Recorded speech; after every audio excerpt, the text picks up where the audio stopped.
was asked to come talk to you guys today about whatever I wanted to, which was interesting to me. And for those of you who've heard me talk, I love storytelling. It's an American genetic thing, I think. We like hearing ourselves talk.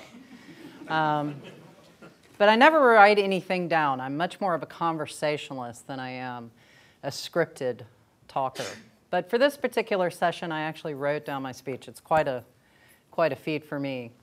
Because what I chose to talk to you guys about is what really counts. And it comes in the form of a very deeply personal story for myself and lessons I learned from that I'm going to share with you. So I do apologize in advance. I'm going to be doing more reading than I'm used to doing on stage. But this way I can keep myself honest and stay true to the content at hand. So my story to you today is one that, like I said, taught me many lessons. It's about learning about clarity and focus needed in order to survive times of great adversity. It's about finding the risk, finding the courage and strength to move forward into an unknown world of many risks. It's about the wonders of innovation and the miracles of modern science. But most importantly, it's really about learning about what really counts in life. So my story begins with the pregnancy of my first child, Caroline. And it is important that before I go on any further, I share with you that my daughter recently turned 18, graduated at the top of her class from high school, and is anxiously awaiting college in September.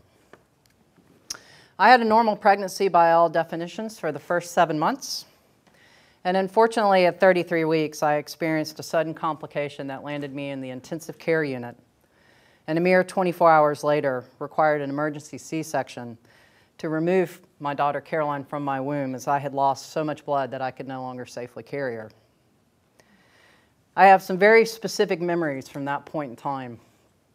One of my specific memories is I remember from the time one of the approximately 40 doctors and staff that were in the intensive care unit with me shouting, "We got to get that baby out now," that 8 minutes later my daughter was born. That's how quick it happened. I succinctly remember that when they got Caroline out, about half of those 40 doctors and staff all of a sudden left the room in a mad dash, running. And I wasn't even allowed to see my child. And it took me a few minutes to digest what was really happening, that something was wrong, that newborn was not okay. And ultimately, one of the frantic nurses rushed to the top part of me, as opposed to the bottom part of me, which was still under surgery, and informed me that because my daughter had been born early, her lungs were not developed. Therefore, she was not breathing when she was born and had to be rushed to an incubator in the neonatal intensive care unit in order to keep her alive. The nurse then informed me that the only way to help my daughter was to try an experimental drug that the Federal Drug Administration, which is the governing body out of the US, had just approved for trial use on June 1st, which was a mere 48 hours before I had had to have my emergency C-section. As I sat listening to the various risks and statistics associated with this new drug that was seemingly my daughter's only hope for survival, I recall feeling the pressure of those words. For example, the drug did not have a great track record. In fact, it barely had a track record at all because it was so new.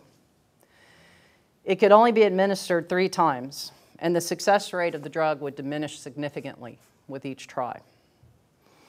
Even if the drug did work, I was informed that my daughter would most likely need to remain in the neonatal intensive care unit for up to 3 months, overcoming some of the other complications with her sudden birth that just temporarily had taken a back seat to the fact that she couldn't breathe on her own, which was the major crisis of the day. Again, I remember feeling the pressure almost like it was an out-of-body experience for me. And at one point it became clear to me that all that mattered was that my daughter would live, period.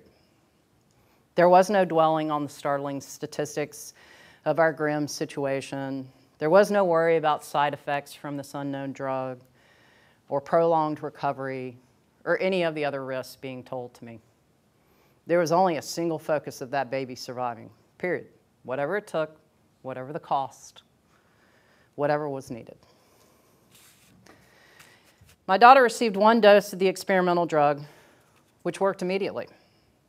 So much so that she was released from the neonatal intensive care unit within 48 hours and then released from the hospital altogether within another 24 hours after that. Now, there's a backstory to be told in and of itself around the marvels of modern science and the innovation of how this drug came to be that saved my daughter's life.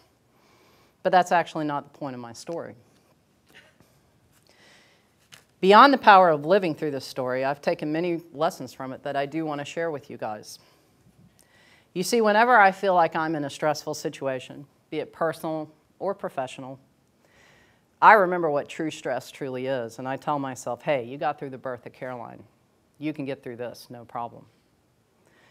When I came to realize that experience not only gave me focus and clarity in a time of great need, it also continues to give me courage every day, and 18 years later, on how to rise up to whatever the challenge of the day may be for me. My story is also a constant reminder to remember to focus on what really counts. For me, it's always about changing the world for the better. But most importantly, it's remembering to focus on what is really important and not to get dragged into the muck and mire of the noise that may surround it. So that's my story.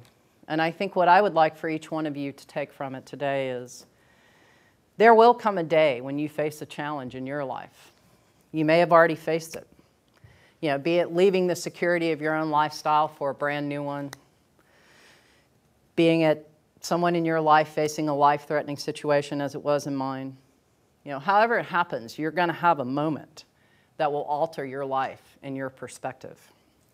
And when that time comes, I encourage you to embrace the lucidity that comes with it. It's amazing when you have a moment to just suddenly think about what's really important and focus on that. And how all the other things that fill your day and what you spend your time on, your worry, your care, how unimportant those become so quickly. And what's really important is what that focus gives you. You know, it gives you courage and strength to get through the dark hours of whatever your situation is.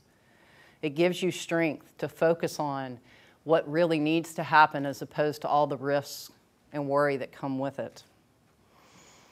And it will give you the strength not just to get yourself on the right track, whatever that answer will be, but to learn and to grow from it. I encourage you to use that focus and clarity however you need to make your world a better place.